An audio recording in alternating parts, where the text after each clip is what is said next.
সীমান্ত হত্যাবন্ধ বিচার ব্যবস্থা বাস্তবায়নে সরকারের পদক্ষেপ সংক্ষেপে জানতে চাই। সাম্প্রতিক সময়ে খুলনা জয়ন্ত সহ সীমান্তে ঘটনা সমস্ত হত্যাকাণ্ডের তদন্ত সহ সুস্থ বিচার চাই।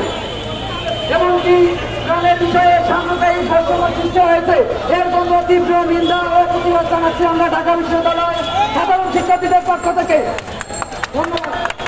ধন্যবাদ। এবার আমাদের প্রতিনিধি দাদা কথা বলবেন, উনি আমাদের কর্মসূচি সম্পর্কে পরিষ্কারভাবে বলবেন এবং আমরা সকলে সম্মিলিতভাবে একটা জোট গঠন করে পরবর্তী আন্দোলনের ঘোষণা দিব।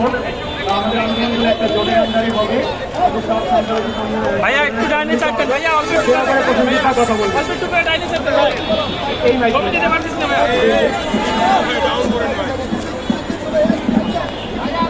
নমস্কার সকলকে। আমি প্রথমেই ধন্যবাদ জ্ঞাপন করছি আমাদের সম্মানিত সাংবাদিকবৃন্দদের, যাদের কারণে এই যে নিউজটি বিশ্বব্যাপী প্রচারিত হয়। আমি তাদের কাছে প্রয়োজনে অনুরোধ করব, আপনারা দয়া করে সত্যকে সত্য বলুন, মিথ্যেকে মিথ্যে বলুন, এইটুকু আমি প্রয়োজনে অনুরোধ করি। আমরা আপনাদের কাছে কখনো অনুরোধ করব না আপনারা মিথ্যাকে সত্য বলুন, এটা আমরা সনাতনীরা কখনোই বলি না। আর সনাতনীদের একটা বৈশিষ্ট্য, আমরা প্রত্যেক ধর্মকে সমানভাবে শ্রদ্ধা করি। আমরা বিশ্বাস করি প্রতিটা ধর্মই শান্তির ধর্ম, প্রতিটা ধর্মই সুখ এবং শান্তির কথা বলে।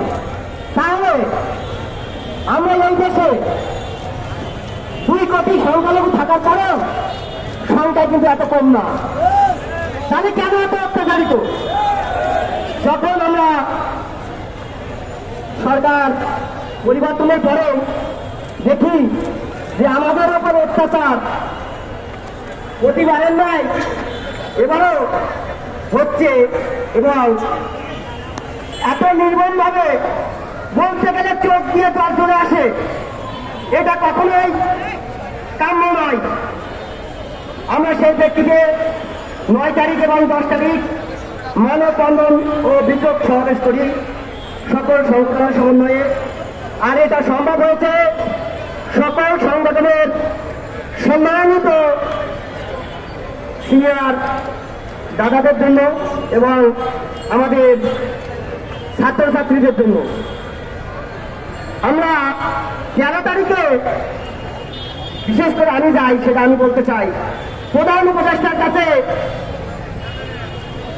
যখন আমরা যাই, সেখানে উপস্থিত ছিলেন নাইম ভাই, ঢাকাবাসী যেমন ছোট ভাই, আসিফ ভাই, আইন বিষয়ক উপদেষ্টা সহ অন্যান্য উপদেষ্টা মন্ডলী। সেখানে প্রধান উপদেষ্টা, অন্তর্বর্তীকালীন সরকারের প্রধান উপদেষ্টা আমাদের প্রথমেই বলেছিলেন, আমরা কোথায় স্বাধীন, যেখানে মন্দির পাহারা দিতে হয়, তাহলে আমরা কিসের জন্য বৈষম্য বিরোধী আন্দোলন করেছি? আমরা তার কথা শুনে মনে করলাম যে এবার অন্তত কিছু না হলেও আমরা তার কাছ থেকে ভালো ফলাফল পাবো। যখন